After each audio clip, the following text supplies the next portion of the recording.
नमस्कार दोस्तों, आइए आपको स्वागत करते हैं एक बार फिर से आपके अपने channel maths by Sachin Yadav में। जैसे कि आप लोग देख रहे थे कि हम लोग एसएससी जीडी के प्रीवियस ईयर 8 सेट लगभग कर चुके हैं और मैं आपका भी रिस्पांस बहुत अच्छा देख रहा हूँ। आप लोग भी बहुत अच्छा कर रहे हैं हमारे साथ साथ। मैं अक्सर आप लोगों के रिजल्ट देखा करता हूँ कि किसी के 25 में से 22 क्वेश्चन सही है, किसी के 24 सही है, किसी के 25 भी सही है, कुछ लोग 18 और 16 पे भी हैं। तो जो 18 और 16 वाले लोग हैं वो लोग भी कंटिन्यूअस मेहनत करते रहे। जितना भी बचा हुआ टाइम है वो बहुत है अभी आपके लिए। तो इस वजह से कोशिश करते रहें कि जितना ज़्यादा से ज़्यादा हो सकता है उतना ज़्यादा से ज़्यादा नंबर ऑफ क्वेश्चंस लगाएं। तो देखिए आज जो हम नवा सेट लेके आए हैं उसका जो पहला क्वेश्चन है वो क्या है। तो देखिएगा पहला क्वेश्चन क्या कह रहा है आपसे। कह रहा है कि सीमा और गीता एक ही समय से एक ही स्थान ए से 90 किलोमीटर दूर स्थित स्थान बी पर जाने के लिए यात्रा शुरू करती है। तो एक ही स्थान ए से बी के लिए यात्रा शुरू करती है, ये बात ध्यान देखिएगा। एक ही स्थान ए से बी तक की यात्रा शुरू करते हैं ये लोग। तो यहां से समझिएगा एक ही स्थान ए से बी तक की यात्रा शुरू करते हैं। तो ये ए है, ये बी है, ये जो इनके बीच का डिस्टेंस दे दिया है वो 90 किलोमीटर दे दिया। कितना दे दिया? 90 किलोमीटर। सीमा भी यहीं से चलती है और गीता भी यहीं से चलती है। आपसे बता रहा सीमा की चाल गीता से 3 किलोमीटर प्रति घंटे कम है। सीमा की चाल जो है वो गीता से 3 किलोमीटर प्रति घंटे कम है। तो माइनस लगा के लिख दिया मैंने, 3 किलोमीटर प्रति घंटे कम है। गीता स्थान बी पर पहुंचती है और तुरंत वापस चलना शुरू करती है और मार्ग में वह स्थान बी से 15 किलोमीटर की दूरी पर सीमा से मिलती है। कह रहा है वो मार्ग में वह स्थान बी से 15 किलोमीटर पर। चलिए समझिएगा यहाँ पे कह रहा है कि गीता तेज चलती है तो गीता यहां से पहुंच के यहां वापस आ रही होती है, तब उसकी मुलाकात इधर से जाती हुई सीमा से यहां कहीं होती है। तो गीता 90 किलोमीटर जाने के बाद 15 किलोमीटर वापस जितनी देर में आ जाती है उतनी देर में सीमा यहां से यहां तक पहुंचती है, जो कि डिस्टेंस होगी 75 किलोमीटर, क्योंकि 15 वापस आ गई है। तो जितनी देर में सीमा ने 75 किलोमीटर चला है उतनी ही देर में गीता कितना चल गई भाई? 105 किलोमीटर। तो एक मेरी बात याद रखिएगा, अगर टाइम कांस्टेंट है तो जो अनुपात दूरियों का होता है वही अनुपात किसका हो जाता है? चालों का। तो 15 पना 75 और 15 सत्ते 105, ये इनकी चाल का अनुपात हो गया। यहां से हम चाल देख रहे हैं कि गीता की चाल सीमा से 2 ज्यादा है और सवाल से ये चाल 3 ज्यादा है। तो एक यूनिट का वैल्यू 1.5 आ गया। तो अब आपसे पूछी किसकी गई है? गीता की चाल। तो 7 यूनिट का वैल्यू 15 सत्ते 105, 10.5 किलोमीटर प्रति घंटे। ये किसका चाल आ गया? ये गीता की चाल आ गई। तो जो गीता की चाल आएगी वो कितनी आ जाएगी? 10.5 किलोमीटर प्रति घंटे। ये हो गया आपका पहले क्वेश्चन का आंसर। चलते हैं दूसरे क्वेश्चन पे। दूसरा देखिएगा क्या कह रहे हैं। कह रहा है उस वर्ग का क्षेत्रफल ज्ञात कीजिए जिसका एक विकर्ण जो दे रखा है वो कितना दे रखा है? 2 पॉइंट्स दे रखा है आपको 6। एक विकर्ण दे रखा है 2.6। तो देखिएगा उस वर्ग का क्षेत्रफल ज्ञात करते हैं हम लोग, है ना। ये आपका एक वर्ग बना है। अब इसके बारे में आपको एक पॉइंट पता है कि इस वर्ग का विकर्ण पता है। तो ये पता है आपको, कितना पता है? 2.6। अगर वर्ग का क्षेत्रफल 2.6 है तो जाहिर सी बात है इसकी जो साइड निकालेंगे ये कितना हो जाएगा? 2.6 अपॉन √2। वर्ग का विकर्ण भुजा √2 होती है, तो ये जो साइड आएगी वो 2.6 अपॉन √2 आ गई। क्षेत्रफल बताना है तो भुजा स्क्वायर कर दीजिए। तो 2.6 का स्क्वायर 676 अपॉन √2 का स्क्वायर 2। तो जैसे ही आपने डिवाइड किया तो जो एरिया आ गया वो कितना आ गया? 3.38 मीटर स्क्वायर। ये इसका एरिया आ गया 3.38 मीटर स्क्वायर। आपको विकर्ण पता था, आपने क्या किया? वर्ग का विकर्ण होता है भुजा √2, तो a√2 आपको पता है 2.6। तो जो भुजा आ जाएगी वो कितनी आ जाएगी? 2.6 अपॉन √2।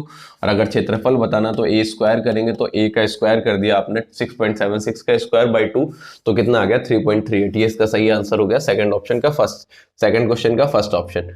चलते हैं तीसरे नंबर क्वेश्चन पे। तीसरा देखिएगा, कह रहा है एक धनराशि साधारण ब्याज की एक निश्चित वार्षिक दर पर 5 वर्ष में 13,860 और 8 वर्ष में 16,776 हो जाती है। तो 20,000 रुपए की धनराशि पर उसी दर पर 33 सही 2/5 वर्ष का, ये 3 सही 2/5 होगा। इसको सही करेंगे, साधारण ब्याज कितना होगा? तो देखिएगा यहां से पहले, सबसे पहले काम, आप जब तक दर नहीं निकालेंगे तब तक आप इसका ये ब्याज कैसे देख पाएंगे? तो आपको पता है कि 8 वर्ष का जो आपको अमाउंट दिया है इन्होंने, वो दिया है 16,776 रुपए। 16,776 रुपए।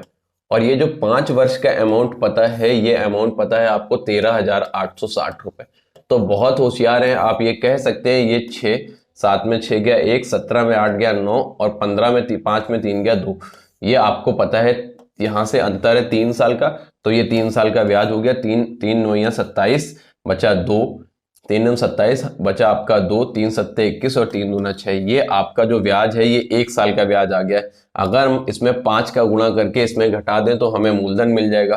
तो इंटू 5 करेंगे तो 5 दूनी 10, और 5 सत्ते 35 और एक 36 हासिल लगा 3 और 5 नेम 45 3 48। जैसे ही आपने इसमें से ये 5 वर्ष के अमाउंट में 5 वर्ष का ब्याज घटाया तो आपको आपको मिल गया मूलधन। जो आपको मूलधन मिला है वो दिख रहा है कि 9,000 रुपए मिला है। कितना मिला है?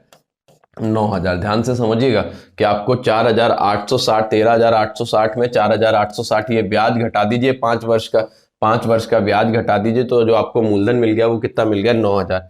जीरो से जीरो खत्म, जीरो से जीरो खत्म, 9 से काटेंगे ये 10 बार में, 9 एकम 9 और 9 अट्ठे 72। तो ब्याज की दर जो देखने को मिली वो देखने को मिली 10.8%। कितनी देखने को मिली? 10.8%। अब आपको जो ब्याज बताना है वो बताना है आपको 20,000 रुपए पर। इसी ब्याज दर पर अगर 20,000 रुपए पे 10.8% करेंगे तो एक साल का ब्याज में निकल आएगा। और हमको जो ब्याज चाहिए वो कहीं ना कहीं चाहिए कितने साल का? ये एक होगा भाई, यहाँ पे 3 सही 2/5 होगा, 5 15 2 17/5 ये ब्याज चाहिए हमको। तो अगर आप थोड़ा सा दिमाग लगाएंगे, दशमलव हटाएंगे, एक जीरो काट दीजिए, 5 से काटेंगे तो 5 चौको 20, ये 400 आ गया।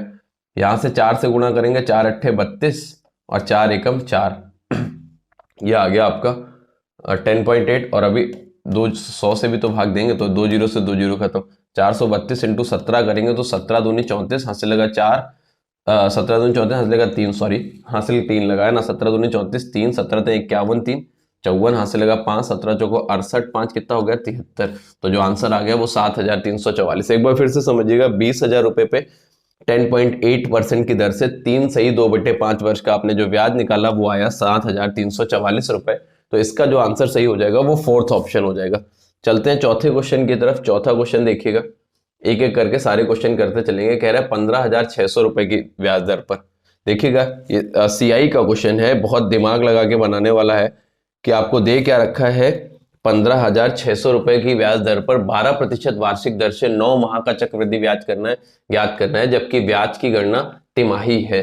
तो आपको 12% वार्षिक अगर दे रखा है और अगर आपको तिमाही बनानी है, ब्याज दर तिमाही है तो एक साल में 4 तिमाही होती है तो 4 से भाग दे दीजिए तो ब्याज की दर आ गई वो 3% तिमाही आ गई। और अगर 9 माह की बात कर रहे हैं तो 9 माह को तिमाही में बदलेंगे तो कितनी तिमाही निकलेंगी? 3 तिमाही। कितनी तिमाही निकलेंगी? 3 तिमाही। और आपको जो पैसा पता है वो पता है 15,600 रुपए, 15,600 रुपए। अब आप आसानी से कर सकते हैं इसको। देखिए 2 तरीके से किया जा सकता है। आप 15,600 को पहले इसको 3 साल की सक्सेसिव से भी निकाल सकते हैं, वहां से नहीं करना चाहते 15,600 का 3% निकालेंगे तो 3 18 से लगाएगी, 15 45 और 1 46। ये देखिए ये 468 3 बार ब्याज होगा आपका, 468 468 और 468, ये 3 बार हो गया आपका 468। अब आप देखेंगे 468 का जब 3% निकालेंगे तो 3 अट्ठे 24, हाथ से लगा 2, 3 18 2 20 20 और 2 3 3 चौको 12 2 14। ये देखिए 3 अट्ठे 24, हाथ से लगा 2, 3 18 2 20 3 चौको 12 2 14। ये 14 रुपए 4 पैसे और ये हो जाएगा 28 रुपए 8 पैसे। डबल करना होता है तो ये डबल करेंगे तो 28 रुपए 8 पैसे। जब आप इसका 3% निकालेंगे तो पॉइंट में और थोड़ा सा हो जाएगा। तो जैसे ही निकालेंगे तो 3 चौको 12 और 14 3 42, तो ये 42 पैसे आ जाएगा। तो जैसे ही आप इसको सबको जोड़ेंगे तो 8 3 24, हाथ से लगा 2, 6 3 18 2 20 बचा 2, 4 3 12 2 14 और 28 और 14 ये हो गया आपका 28 4 32 10 42, ये हो गया 42 रुपए और 12 पैसे और इधर से 42 पैसे और जोड़ लीजिए। जैसे ही आपने इनको सबको जोड़ा तो 1404 42, 1404 और 42 1446 रुपए और जैसे ही आपने 12 और 42 को जोड़ा तो 54 पैसे। ऐसा कोई ऑप्शन आपको देखने को मिल रहा है तो जी हाँ, पहला ऑप्शन है 1446 रुपए 54 पैसे। एक ये तरीका हो गया। दूसरा, आप इसको सक्सेसिव से कैसे कर सकते थे, ध्यान दीजिएगा, मैं सक्सेसिव से भी बता दे रहा हूं। अगर ब्याज की दर 3% है तो 3 3 और 3 ऐसे करके मान लीजिए ब्याज की दर को। अब आप क्या करेंगे कि पहले लास्ट के 3 जो डिजिट आप देखेंगे वो तीनों के मल्टीप्लाई से देख लेंगे। 3 त्रिका 9 3 27, ये लास्ट के 2 डिजिट देख लिए। फिर 3 त्रिका 9, 3 त्रिका 9 और 3 त्रिका 9। अगर आप यहां से देखेंगे तो कुछ इस तरीके से 3 त्रिका 9 9 9 देखेंगे तो इन तीनों को उठा के जोड़ देंगे तो 9 9 18 और 9 कितना हो जाएगा, ये भी हो जाएगा। लास्ट के 2 डिजिट भी 27 और 3 3 3 को जोड़ेंगे तो 9.2727%। अगर आप 15,600 का निकाल लेंगे तो वो भी जो आपका आएगा वो ब्याज आ जाएगा। तो एक आप सक्सेसिव से कर सकते हैं। चलते हैं 5वें नंबर पे। 5वां नंबर देखिए, कह रहा है एक पुल की लंबाई जो दे रखी है 15 मीटर, चौड़ाई 10 मीटर और गहराई 3 मीटर है। तो लंबाई चौड़ाई और गहराई जो पता है वो कितनी कितनी पता है, यहां से ध्यान से समझिएगा। लंबाई चौड़ाई और गहराई जो आपको पता है वो 15 मीटर, 10 मीटर और 3 मीटर है। कह रहा है उसमें 2.5 मीटर की गहराई तक पानी भरा जाता है, तो पूल में पानी की मात्रा कितनी है। देखिए 15 मीटर और 10 मीटर और 3 मीटर गहराई है, लेकिन पानी उसमें सिर्फ 2.5 मीटर तक ही है। तो जैसे ही आपने इसको देखा तो 15 दाम हो गया 150, और 150 इंटू 2.5 जैसे ही आपने किया तो ये हो जाएगा आपका, दशमलव से जीरो काटेंगे, 15 पना 75, 15 पना 75 और बचा कितना 7, 15 दूनी 30, 7 कितना हो गया 375, 375 मीटर क्यूब, 375 मीटर क्यूब हो गया। तो अगर आप देखेंगे 375 मीटर क्यूब, तो 1 मीटर क्यूब बराबर 1 किलो लीटर होता है। तो जिसमें पानी आएगा वो कितना आएगा 375 किलो लीटर। कितना आ जाएगा 375 किलो लीटर, ये बात याद रखिएगा। तो इसमें जो पानी आएगा वो 375 किलो लीटर आएगा, ये बात याद रखिएगा, क्योंकि 1 लीटर में ना 1000 सेंटीमीटर क्यूब होते हैं, ये बात याद रखिएगा। अगर 1 लीटर में 1000 सेंटीमीटर क्यूब होते हैं, तो जब आप देखेंगे 375 मीटर क्यूब, तो ये आपके कितने किलो लीटर हो जाएगा 375। ये हो गया 5वें नंबर का क्वेश्चन। चलते हैं 6ठे नंबर पे। 6ठा नंबर देखिएगा, कह रहे थे मान लीजिए वह संख्या 65 64 ऐसे करके। ये बहुत अच्छा सवाल है, इस पे थोड़ा सा ध्यान दीजिएगा। कह रहा है कितना दे रखी है संख्या 65 64, 6564, और क्या क्या दे रखी है 65 64, 74 16 और दे रखी है आपको 8907।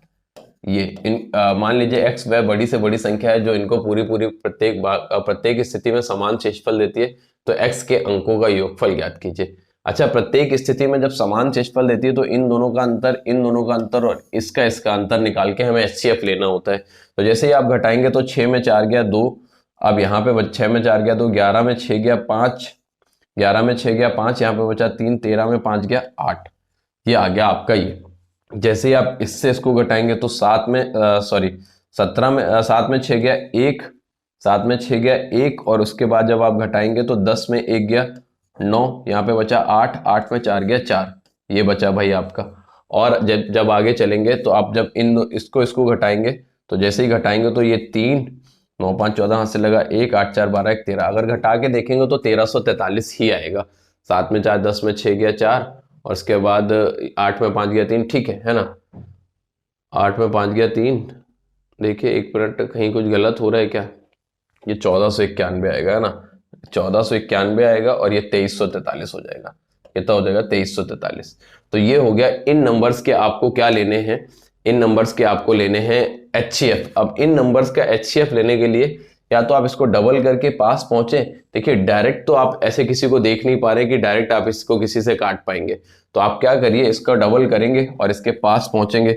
तो डबल करके जब आप पास पहुंचे तो कितना हो गया 2 दूनी 4, 2 पंचे 10, हाथ से लगा 1, 8 दूनी 16 और 1 17। जैसे ही आपने इसमें से घटाया तो 4 में 1 गया 3, 4 में 1 गया 3, बचा कितना भाई 10 में 9 गया 1, ये यहाँ पे बचा 15, 15 में जैसे ही आप घटाएंगे तो ये 213। देखिए 213 से इसमें पूरा पूरा भाग जा रहा है 4 बार में, इसमें 7 बार में, और इसमें भाग जाएगा आपका लगभग 11 बार में, 11 बार में इसमें भी भाग जा रहा है। तो जो आपका x का वैल्यू आ गया वो आया 213। आपसे पूछ रहा है x के अंकों का योगफल 3 2 5 1 6। देखिए जब भी कभी प्रत्येक स्थिति में समान शेषफल की बात की जाए तो a से b को, b से c को और c से a को घटाते हैं। तो वैसे ही अगर आपने घटाया है तो आपने पूरा घटाने के बाद जो x का वैल्यू देखा है वो देखा है 213। कितना देखा है 213। पहले आप इनको घटा लीजिए और घटा के जो नंबर आए हैं इनका क्या ले लीजिए HCF, इनका HCF ले लीजिए। तो HCF जो मिला तो x का वैल्यू कितना मिल गया 213। अब आपको उसका सम ऑफ डिजिट्स बताना है तो वो कितना आ गया 6। चलते हैं अगले सवाल पे। 7वें नंबर पे देखिएगा 7वां नंबर क्या कह रहा है कह रहा है A प्रतिदिन 6 घंटे काम करता है। A प्रतिदिन 6 घंटे काम करके किसी कार्य को 15 दिन में पूरा करता है। B इसी कार्य को प्रतिदिन 5 घंटे करके 10 दिन में पूरा कर सकता है। उन्हें एक साथ मिलकर प्रतिदिन 9 घंटे कार्य करके उस काम को करने में कितना समय लगेगा। देखो A प्रतिदिन कितने देर काम करता है 6 घंटे काम करता है। A प्रतिदिन 6 घंटे काम करता है और काम कितने दिन में कर लेता है 15 दिन में। और B प्रतिदिन कितनी देर काम करता है, B प्रतिदिन 5 घंटे काम करता है और काम कितने देर में कर लेता है 10 दिन में। तो कह रहा है उन्हें एक साथ मिलकर प्रतिदिन 9 घंटे काम करके करने में कितनी देर लगेगी। तो देखो पहले इसको काट लो, 5 एकम 5, 5 15 और कट रहा है 2 3 6 और 2 पंचे 10। यहां से देखा आपने 9A बराबर कितना आ गया 5B। तो यहां से A और B की एफिशिएंसीज निकालें तो जो A की एफिशिएंसी निकल के आई वो 5 और बी की निकल आई 9। यहां से जब आप टोटल वर्क निकालेंगे तो कितना आ जाएगा, चाहे ये इधर उठा के रख दीजिए चाहे इधर, तो जो टोटल वर्क निकल के आया वो 9 × 5 × 10। अब ये टोटल वर्क कराना किससे है कह रहा उन्हें एक साथ मिलकर 9 5 14 और कितने दिन में, 9 घंटे में करना है डेली करके। तो जैसे ही आपने किया तो ये 9 से 9 खत्म, ये 50 बटे कितना हो गया 14, और काट लीजिए 2 सत्ते 14, 2 पंचे 10। तो जो आंसर आ गया मिलके करेंगे तो कितने दिन में कर लेंगे, 7 × 21, 3 सही 4 बटे 7 3 सही 4 बटे 7 दिन में। एक बार फिर से समझ लीजिएगा, तो इसका सही आंसर होगा वो चौथा ऑप्शन। पहले आपने क्या किया, ए 6 घंटे प्रतिदिन काम करके 15 दिन में कर रहा है और बी 5 घंटे प्रतिदिन काम करके 10 दिन में कर रहा है। तो यहां से हमने ए और बी की एफिशिएंसीज के रेशियो बना लिए कि इनकी एफिशिएंसीज क्या होंगी। तो जो इनकी एफिशिएंसीज के रेशियो आए वो 5 अनुपात कितने आ गए, 9। ये इसमें से 5 चाहिए उधर उठा के रख दीजिए, इसमें से 9 चाहिए उधर से उठा के रख दीजिए, किसी में भी रखेंगे आप टोटल वर्क। तो ये आपने टोटल वर्क निकाल लिया। अब ये टोटल वर्क हमें करवाना किससे है, दोनों से। तो दोनों की क्षमता हो गई 14 और डेली कितने घंटे करना है, 9 घंटे। तो इसको हल कर लिया तो जो आपका आंसर आ गया वो आ गया कि ए और बी मिलकर कितने दिन में करेंगे, तो 3 सही 4 बटे 7 दिन में। अगले सवाल पे आ रहे हैं, सिंप्लीफिकेशन में एक बच्चे ने मेरे से बोला था कि साइन देखने में थोड़ी सी दिक्कत होती है, तो थोड़ा सा जूम कर दिया करें इसको। तो देखिए मैं थोड़ा सा जूम करके दे रहा हूं आपको इस बार क्वेश्चन। ये देखिए अब आपको क्वेश्चन दिया ये है ना, तो अब ये क्वेश्चन आपको अटेम्प्ट करना, तो ध्यान से करिएगा। सबसे पहले आप याद रखिएगा कि बॉड मास लगाना ही लगाना है। आपको ये ऑफ दे रखा है, ये ऑफ दे रखा है, ये लेकिन ब्रैकेट के बाहर है तो इसको बाद में सॉल्व करेंगे। जो जो ब्रैकेट में दे रखा है उनको पहले सॉल्व करेंगे। तो ये हो गया, आप पहले से ही सॉल्व कर रहे हैं 78 और ये 13 पचे कितना हो गया 65 और भाग का निशान है तो बट्टे कितना कर दिया जाए 65 माइनस। जैसे ही आप देखेंगे तो ये दिख रहा है आपको 48 डिवाइड 72, तो 48 बटे 72 इंटू 3 माइनस 15 बटे 8 इंटू 15 बटे 8 इंटू 23 में से 9 माइनस 9 करेंगे तो 23 में से 29 घटाएंगे तो जो आएगा आपका माइनस का 6 आएगा। तो ये माइनस माइनस क्या हो जाएगा प्लस, ये हो गया आपका माइनस 17 और बाहर आपका लिखा है ऑफ 4। ये इसको सॉल्व करना है। तो जैसे आपने सॉल्व किया 13 छंग 78, 13 पचे 65, इसको सॉल्व करेंगे तो 24 दूना 48 और 24 चाहिए 72 और 3 से 3 ये खत्म। इसको जैसे ही आप काटेंगे तो ये कट जाएगा आपका 2 चौको 8 और 2 तिहाई 6। अब जैसे ही आपने देखा ये 17, ये दिख रहा है 15 × 45 बटे 4 और माइनस आपको दिख रहा है 15। तो जैसे ही आपने इसको सॉल्व किया ये 6 बटे 5 था माइनस, ये सॉल्व करेंगे तो 15 चौको 60, 45 में से जैसे ही आप 60 घटाएंगे तो माइनस का 15 बटे 4, तो ये प्लस 15 बटे 4 इंटू 4 हो जाएगा। 4 से 4 खत्म तो 15 पना ये आपका हो जाएगा 15 पना 75 और 6 81, 81 बटे 5, 81 बटे 5 से जो आपका आंसर मिला वो मिला 16 सही 1 बटे 5। तो जो 81 बटे 8 से आपका आंसर मिलेगा वो कितना मिलेगा 16 सही 1 बटे 5। आराम से सवाल को करिएगा, बिल्कुल आराम से करने वाला क्वेश्चन है, कोई दिक्कत नहीं होगी आपको। सिर्फ साइन सही से यूज करिएगा, आप आराम से कर सकते हैं। 9 नंबर पे आइए, 9 नंबर देखिए। अब आराम से अपने सेम साइज पे आ जाते हैं। कह रहा है कि ध्यान से समझिएगा, कह रहा है कि 713 रुपए की धनराशि को 3 भागों में इस प्रकार बांटा गया कि ए बी सी 1/2, 2/3 और 3/4 के अनुपात में विभाजित किए जाते हैं, तो सी का मान बताइए। तो 700 कितना रुपए दे रखा है 13 रुपए, और ए बी सी को बांटा गया है किस रेशियो में, ए बी सी को जो बांटा गया है वो 1/2 अनुपात 2/3 अनुपात 3/4। तो यहां से अगर आप इसका एलसीएम लेंगे तो 2 3 4 का एलसीएम आएगा 12, तो ये हो गया आपका 6, एलसीएम 12 आएगा तो 2 छंग 12, 3 चौको 12, 4 दूनी 8, 4 3 12, 3 तिरका 9। तो जो पैसा बटेगा वो 6 8 9, 9 8 17, 17 6 23, 23 का वैल्यू आपको दे रखा है 713, 23 से 69 बचा 2, 23 एकम 23, 1 का वैल्यू आ गया 71। आपसे सी का मान पूछ रहा है, मतलब 9 का वैल्यू, 9 एकम 9 और 9 23 27, तो आपसे सी का वैल्यू पूछा जा रहा है, तो ये कितना हो जाएगा 279। फिर से समझ लीजिएगा, ये जो आपको रेशियोज दे रखे हैं सबसे पहला काम इनको नॉर्मल रेशियो में कन्वर्ट करना। 2 3 4 के एलसीएम 12, 2 छंग 12, 3 चौको 12, 4 दूनी 8, 4 3 12, 3 तिरका 9, ये आपके एबीसी के रेशियो बन गए और इसमें बांटना है आपको। 23 यूनिट का वैल्यू पता है और 9 यूनिट का वैल्यू बताना है। ये हो गया आपका 9 नंबर क्वेश्चन। चलते हैं 10 नंबर क्वेश्चन पे। कह रहे हैं कुछ संख्याओं का औसत 37 है, यदि उनमें से 3/5 संख्याओं में से प्रत्येक में 7 जोड़ दिया जाए और शेष संख्याओं में से प्रत्येक में 9 घटा दिया जाए तो इस प्रकार प्राप्त संख्याओं का औसत क्या होगा। देखिए बेहतर सवाल, दिमाग लगाइएगा। करना क्या है, आपको दे रखा है कि 3/5 संख्याओं में से, मतलब 5 में से 3 संख्याओं में 7 जोड़ दिया जाए, 7 जोड़ दिया जाए, और बची हुई संख्याएं कितनी, 2, और उनमें 9 घटा दिया जाए। तो 7 21 प्लस का 21 और माइनस का 9 दूनी 18। तो पूरे एवरेज में 3 बढ़ेगा 5 संख्याओं पे, तो एक संख्या में कितना बढ़ेगा, 0.6। कितना बढ़ जाएगा, 0.6। तो पहले हमारा एवरेज 37 था, तो अब 0.6 बढ़ जाएगा, तो कितना हो जाएगा, 37.6। एक बार फिर से समझिएगा, कह रहा है 3/5 संख्याओं में 7 जोड़ना है। तो टोटल 5 में से 3 संख्याओं में 7 जोड़ना है, तो 3 संख्याओं में 7 जोड़ दिया, प्लस का 3 × 7 कर दिया, और शेष संख्याओं में से 9 घटाना। शेष कितनी संख्याएं बची, 5 में से 3 के बाद 2 संख्याएं बची जिसमें 9 घटाना है। तो प्लस का 21 माइनस का 18, इतना सब कुछ करने के बाद 3 बढ़ रहा है 5 संख्याओं पे, तो एवरेज कितना बढ़ जाएगा, 0.6। 37 था, 0.6 बढ़ गया, तो नया एवरेज कितना आ गया, 37.6। ये हो गया 10वां नंबर क्वेश्चन। चलते हैं 11 नंबर पे। कह रहा है एक वस्तु का सूची मूल्य 18,000 रुपए है, जिस पर 12% की छूट दी जाए तो शुद्ध विक्रय मूल्य 14,414 रुपए करने के लिए एक अतिरिक्त छूट कितनी दी जानी चाहिए। देखिएगा बहुत अच्छा सवाल। आपको एक छूट पता है और दूसरी छूट बतानी है, और जो आपको दे रखा है एमआरपी दे रखा था 18,000, और जो 2 डिस्काउंट के बाद रेट हो गया वो 14,414 रुपए 40 पैसे हो गए। दिमाग लगाइएगा इसमें। और एक छूट आपको 12% का पता भी है। 12% का जो एक छूट पता है, इसको हम 3/25 लिख सकते हैं। मतलब 25 से छोड़ के ये कितना हो गया है, 22 हो गया है। इसको कुछ नहीं करना है, ऐसे सवालों को सिर्फ अच्छे से सॉल्विंग करिए, आराम से बनने वाले सवाल हैं। जैसे ही आपने इसको 11 से काटा, 11 दूनी 22, इसको 11 से काटेंगे, 11 एकम 11 बचा हमारे पास 3, 34 हो गया, 11 3 33 बचा 1, फिर भागना खाई बिंदु, और 11 चौको 44, ये हो गया। ऐसे ही जब आप इसको 25 से काटेंगे तो ये हो जाएगा आपका 25 छक्का 150, 25 सत्ते 175, 25 दूना 50, ऐसे करके 25 सत्ते 175, 175 के बाद बचा 5, 25 दूना 50, और एक 0 था जो 0 आ गया।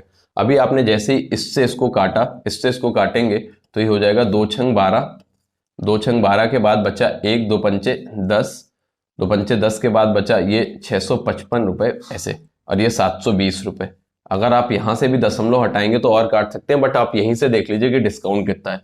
20 रुपए का डिस्काउंट इधर से, और उधर से आपका 44 रुपए 80 पैसे का, 44 रुपए 80 पैसे और 20 रुपए, तो ये हो गया 64.8 का डिस्काउंट है 720 पे। तो अगर हम ये डिस्काउंट देखेंगे तो 1 0 से 1 0, ये दशमलव से ये काट दीजिए और 1 ये काट दीजिए, ये 9 बार में पूरा पूरा कट रहा है। तो वो जो दूसरा डिस्काउंट का परसेंटेज आ गया वो कितना आ गया, 9%। एक बार फिर से समझिएगा, ये आपको एमआरपी पता थी, ये आपको सेलिंग प्राइस पता था, एक डिस्काउंट पता था, वो 25 से 22 लिख लिया, तो दूसरे डिस्काउंट का जो परसेंटेज आया वो कितना आ गया, 9%। ऐसे बहुत सारे सवाल हम लोग पहले के सेट्स में देख चुके हैं, है ना। चलिएगा 12 नंबर क्वेश्चन देखते हैं। कह रहा है कोई धनराशि साधारण ब्याज में 5 वर्ष में 750 और 6 वर्ष में 800 रुपए हो जाती है, तो वह धनराशि कितनी है। देखिए ये आसान सवाल दे रखा है कि कह रहा है 5 वर्ष में कितना हो जा रही है, 750, 5 वर्ष में 750 हो जा रही है, और 6 वर्ष में कितनी हो गई भैया, आपका कितना बता रहा है, 800 रुपए हो जा रही है। ये भी अमाउंट है और ये भी अमाउंट है। आपको सबको पता है कि अमाउंट्स का जो डिफरेंस होता है वो ब्याज होता है। यहां से अंतर 1 साल का, तो 1 साल का ब्याज अगर 50 रुपए है तो 5 साल का ब्याज कितना होगा, 250। अगर 750 के अमाउंट में 250 रुपए ब्याज का हटा देंगे तो वो धनराशि आ जाएगी, कितनी होगी, मूलधन 500 रुपए। तो ऑप्शन दे रखा है सेकंड ऑप्शन, तो इसका से आंसर जो हो गया वो क्या हो गया, सेकंड ऑप्शन 12 नंबर का। चलते हैं 13 नंबर पे। ये आसान सवाल था बहुत ज्यादा। कह रहा है ए और बी और सी का औसत वजन 60 किलोग्राम है, ए और बी का औसत वजन 45 किलोग्राम है, तो सी का वजन। देखिए आप लोगों को आता है ऐसे सवालों को करना कि कैसे करेंगे। कह रहा है ए बी सी का औसत वजन, अगर ए बी सी का औसत वजन 60 है तो ए बी सी का टोटल वजन कितना होगा, 180 किलोग्राम। सबको पता है कि औसत 60 पता है, और 3 लोग हैं तो इंटू 3 कर देंगे तो टोटल कितना हो जाएगा, 180। और ए और बी का जो टोटल वजन पता है, औसत वजन पता है वो 45। अगर औसत 45 है तो इंटू 2 कर देंगे तो इनका टोटल कितना आ जाएगा, 90 किलोग्राम। अगर ए बी सी के 180 किलोग्राम में ए बी का 90 किलोग्राम घटा देंगे तो जो वजन बचा वो किसका बचा, सी का। तो सी का वजन कितना आ जाएगा, 90 किलोग्राम। यही आंसर हो गया। आप ऐसे सोच सकते हैं कि ए बी सी का वजन था 60, औसत वजन था 60 किलोग्राम। ए और बी प्रत्येक आदमी 15-15 किलोग्राम कम वजन लेके गए, तो ये 2 लोग 30 किलोग्राम छोड़ गए। जो ये 30 किलोग्राम छोड़ के गए हैं वो जो 60 किलोग्राम है उसके पास जाएगा, तो सी वाले का वजन कितना हो जाएगा, 90 किलोग्राम। एक डायरेक्ट टेक्निक है, बिना पेन चलाए आप कर सकते हैं उसको।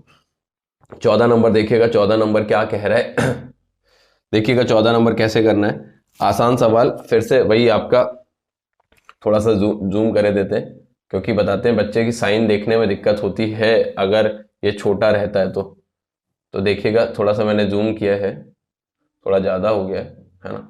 चलिए चलिए अब देखिएगा, है ना। अब आपको जो दे रखा है, क्या दे रखा है, 42 सही 1/5, तो 42 पंचे 210 और ये कितना हो गया 211/5, और डिवाइड, जैसे जो जो सॉल्व करने वाला है उसको सॉल्व करके हुए उतारेंगे। तो इसको जैसे ही आप सॉल्व करेंगे तो 3 पचे 15 और 5 दूनी 10, ये हो गया आपका माइनस। इसको करेंगे तो 3 + 4/5, तो ये हो जाएगा 3 प्लस ये आया 3, 5 3 15 4 19/5, ये हो गया आपका 19/5। ये ब्रैकेट सॉल्व हो चुका है। तो ये 211/5।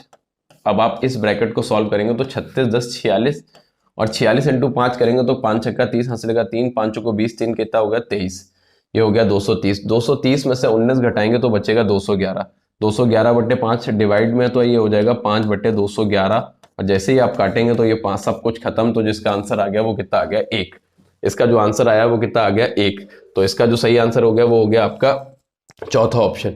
तो 14 नंबर का सही ऑप्शन हुआ चौथा ऑप्शन, है ना। अब बढ़ेंगे आगे 15वें नंबर पे, 15वां देखेंगे। 15वां क्या कह रहा है, ध्यान से पढ़िएगा। 15वां नंबर क्वेश्चन क्या कह रहा है, कह रहा है ए और बी के पास 4655 रुपए है। तो ए और बी के पास 4655 रुपए है, तो देखिएगा ए और बी के पास 46, यदि ए के पास मौजूद धनराशि का 4/15 भाग बी के पास मौजूद धनराशि का 2/5 के बराबर है, तो बी के पास, पहले आप उसको 4655 को बाद में यूज करेंगे, पहले इनके रेशियोज बनाइए। कह रहा है ए के पास मौजूद का 4/15 भाग, ए के पास मौजूद का 4/15 भाग बी के पास मौजूद के 2/5 भाग के बराबर है।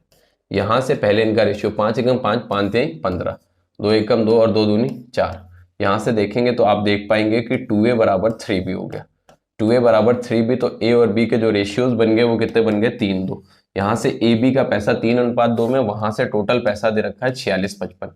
अब इनको आसानी से बांट सकते हैं। 5 का वैल्यू 4655, तो 1 का वैल्यू 5 × 45, 5 × 15 931। आपसे पूछा किसका गया है, बी का वैल्यू। तो बी का देखेंगे तो 2 का वैल्यू देखेंगे तो 2 एकम 2, 2 3 6 और 2 9 18, तो जो बी का वैल्यू आया वो 1862, पहला ऑप्शन। तो 15 नंबर क्वेश्चन का जो आंसर आया वो पहला ऑप्शन। चलते हैं 16 नंबर पे। 16 नंबर देखिएगा, कह रहा है, यहां से समझिएगा, ये एक बहुत बढ़िया सवाल दे रखा है आपको, प्रॉफिट लॉस का लग रहा है मुझे। एक बार अच्छे से पढ़ेंगे तो समझ में आएगा क्या दे रखा है।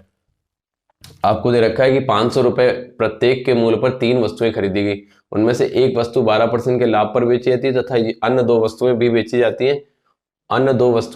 जाती हैं, और पूरे सौदे पर 20% की हानि होती है, तो शेष वस्तुओं की बिक्री पर लाभ या हानि का प्रतिशत। तो पहले इस 500 रुपए का कोई यूज मत करिएगा, ध्यान रखिएगा।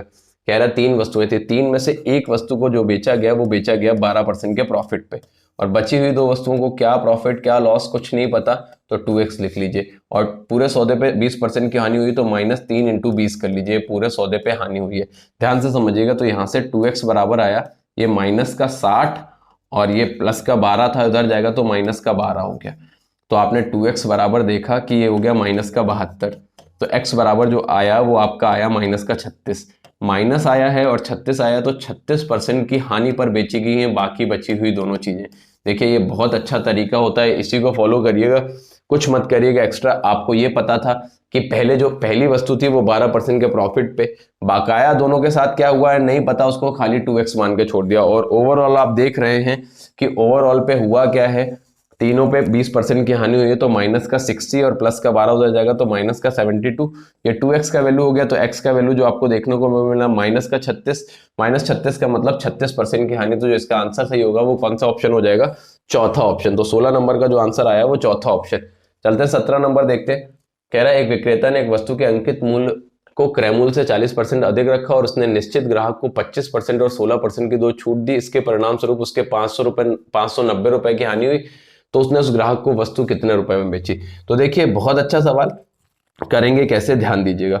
इसने क्या किया है, अपने जो सीपी से 40% बढ़ा के अंकित मूल्य अंकित किया है। तो सीपी अगर 100 था तो इसने वस्तु पे डब्बे पे जो रेट डाल दिया वो डाल दिया उसने कि भैया 140 रुपए, 140 रुपए डाल दिया। पहले उसने एक 25% का डिस्काउंट दिया, तो 25% का डिस्काउंट दिया तो पहले 3/4 पे बेच दिया, पहले एक 3/4 का डिस्काउंट और फिर 16% की एक और छूट दे दी, 16% की छूट का मतलब होता है 21/25। ये पहले 16% की एक और डिस्काउंट देती है, तो 4 से इसको काट दिया, ये हो गया 35। जैसे ये 35 और 5 25 और 5 7 35, तो ये कितना हो गया 7 21 21 441/5। अब 441/5 देखेंगे, 5 8 40 बचा कितना, 5 8 40 के बाद बचा आपका 4, फिर 5 8 40 88 रुपये 20 पैसे। तो यहां से आप देख रहे हैं कि इसको जो लॉस हो रहा है वो कहीं ना कहीं आप देखेंगे कि जो लॉस हो रहा है वो हो रहा है 11 रुपये 80 पैसे का, 11.8 का। और सवाल से जो लॉस हो रहा है वो 590 रुपए का। दशमलव हटाएंगे, जीरो बढ़ाएंगे तो ये एक यूनिट का वैल्यू आ गया 50। तो आपसे पूछा क्या गया, उस ग्राहक को वस्तु उसने उस ग्राहक को वस्तु कितने में बेची, 88.2 में बेची है। इसका वैल्यू निकालेंगे तो 5 दूनी 10, हाथ से लगा 1, 5 8 40 1 41 और 5 8 40 और 4 कितना हो जाएगा 44। तो कितने में बेची है, 4410 रुपए में। उसने उस ग्राहक को जो वस्तु बेची है कितने में बेची है, 4410 रुपए में। ये इस सवाल का आंसर हो जाएगा। फिर से समझिएगा, 100 रुपए सीपी था, 2 डिस्काउंट देने के बाद उसने 88 रुपए 20 पैसे में बेची, तो यहां से लॉस देखा तो 11 रुपए 80 पैसे का, सवाल से 590 रुपए का। जैसे ही आपने इसको सॉल्व किया तो एक यूनिट का वैल्यू 50, आपको बताना उसने कितने में बेची, तो 88.2 यूनिट का वैल्यू निकाला तो 4410 रुपए में बेच दी। चलते हैं अगले सवाल पे, 18 नंबर देखिएगा। कह रहा है यदि पूर्णांक के संख्याओं 3 5 10 से विभाजित है तो इन सभी संख्याओं में विभाजित अगला पूर्णांक क्या होगा। तो देखिएगा ये भी बहुत बढ़िया सवाल। आपसे कह क्या रहा है कि संख्याएं जो दे रखा है 3 5 10 से विभाजित है, 3 5 10 से विभाजित, तो कह रहा है अगला पूर्णांक बताना है जो इन्हीं से विभाजित हो। तो 3 5 10 इससे विभाजित है, कोई भी एक संख्या ले लीजिए। तो कह रहा है कि 3 5 10, अगर 3 5 10 को आप थोड़ा सा दिमाग लगाएंगे, के जो है इससे विभाजित है, अगर के से विभाजित है तो कह रहा है कि इन सभी संख्याओं से विभाजित अगला पूर्णांक क्या होगा। तो अगला पूर्णांक अगर आपको देखना है तो 3 5 10 से विभाजित सबसे छोटा पूर्णांक अगर आप देखेंगे भी तो जाहिर सी बात है जो भी दे रखा है ऐसे केसेस में अगर के है पहला पूर्णांक तो अगला पूर्णांक 2k होगा जो इन सबसे विभाजित होगा। तो k + 10 k + 20 k + 2 नहीं कर सकते, अगला पूर्णांक होगा वो 2 टाइम्स होगा इसका जो पूरा पूरा विभाजित होगा। तो अगर ये k था तो जो अगला पूर्णांक होगा वो होगा 2k। ध्यान दीजिएगा वो क्या होगा 2k। ये हो गया आपका 18 नंबर। चलते हैं 19 नंबर देखते हैं। कह रहा है ए और बी किसी काम को 36 दिन और 48 दिन में पूरा कर सकते हैं। उन्होंने 12 दिनों तक एक साथ मिलकर काम किया, शेष कार्य को सी 10 दिन में पूरा कर सकता है। तो ए और साथ मिलकर 12.5% हिस्से को 62% हिस्से को कितने दिन में करेंगे। तो देखिएगा यहाँ पे कि करना क्या है। कह रहा है कि ए और बी 36 और 48 दिन में पूरा करते हैं, ए और बी 36 और 48 दिन में। तो यहाँ से इनका एलसीएम जो आ गया वो आ गया 144, इसकी क्षमता आ गई 4, इसकी 3, इन दोनों ने मिलकर 12 दिन तक काम किया। एक दिन में लोग 7 काम कर रहे हैं तो 12 दिन में कितना करेंगे 84 भाग काम हो गया। तो बचा कितना काम 60। ये जो शेष बचा कार्य है वो सी 10 दिन में पूरा कर सकता है। तो सी की जो एफिशिएंसी आ गई वो आ गई 6। अब कह रहा है ए और सी साथ मिलकर 62.5%, 62.5% का मतलब होता है 5/8, 144 इंटू 5/8। तो 18 8 144, 90 भाग काम जो है वो आपको बताना है कि ए और सी मिलकर, ए की क्षमता है 4 और सी की क्षमता है 6, तो बटे 10 कर दिया। तो कितने दिन में करेंगे मिलकर 9 दिन में। ए और सी मिलकर कितने दिन में करेंगे 9 दिन में। तो इसका जो सही आंसर हो गया वो कौन सा हो गया, चौथा ऑप्शन। चलते हैं 20 नंबर क्वेश्चन पे। 20 नंबर देखिएगा क्या कह रहा है। कह रहा है राधा की बचत उसके व्यय के 40% के बराबर है, कि राधा की जो बचत है वो उसके व्यय के 40% के बराबर है। तो राधा की बचत उसके व्यय के 40% के बराबर है। तो अगर उसका व्यय 100 का है तो उसकी बचत उसके व्यय के 40% के बराबर है। तो अगर उसकी आय देखेंगे तो कितनी हो जाएगी 140। कह रहा है यदि उसके व्यय में उसकी आय में 25% की वृद्धि, अगर 25% की वृद्धि करेंगे तो ये 175 हो जाएगी। 25% का मतलब 1/4 की वृद्धि कर देंगे। अगर 1/4 इसका बढ़ा देंगे तो 175 हो जाएगी। और कह रहा है व्यय 40% बढ़ा दीजिए, तो व्यय उसका जो था वो 100 था, 100 से 40% बढ़ा दिया 140 हो गया। तो कह रहा है कि उसकी बचत में कितने परसेंट की वृद्धि, पहले 175 अब कमा रहा है 140 खर्च कर रहा है, तो अब जो बचत कर रहा है वो कर रहा है 35 की। तो यहां से अगर हम देखेंगे तो 5 8 40, 5 7 35। तो आप देखेंगे 8 से 7 तो 1/8 की कमी कर रहा है, 1/8 की कमी बचत में। तो ये सीधे सीधे से दिख रहा है 12.5% की क्या होगी, कमी होगी। तो जो 20 नंबर का आंसर आया वो आया 12.5% की कमी। 21 नंबर पे चल रहे हैं। 21 नंबर कह रहा है पी क्यू का अनुपात ये दे रखा है तो आपको ये वैल्यू बतानी है। पी और क्यू के अनुपात दे रखे हैं, तो ऐसे केसेस में आप क्या करिए, पी क्यू के वैल्यू उठा के यहाँ रख दीजिए। तो 2p प्लस क्यू करेंगे तो 2 दूनी 4 3 7 रेशियो, 5p माइनस 3q करेंगे तो 5p हो गया 5 दूनी 10 और 3 दर का 9 1, तो जिसका आंसर आ गया वो कितना आ गया 7:1। पी और क्यू के वैल्यू उठा के रखने हैं, बाकी कुछ नहीं करना। तो 21 का आंसर आ गया 7:1।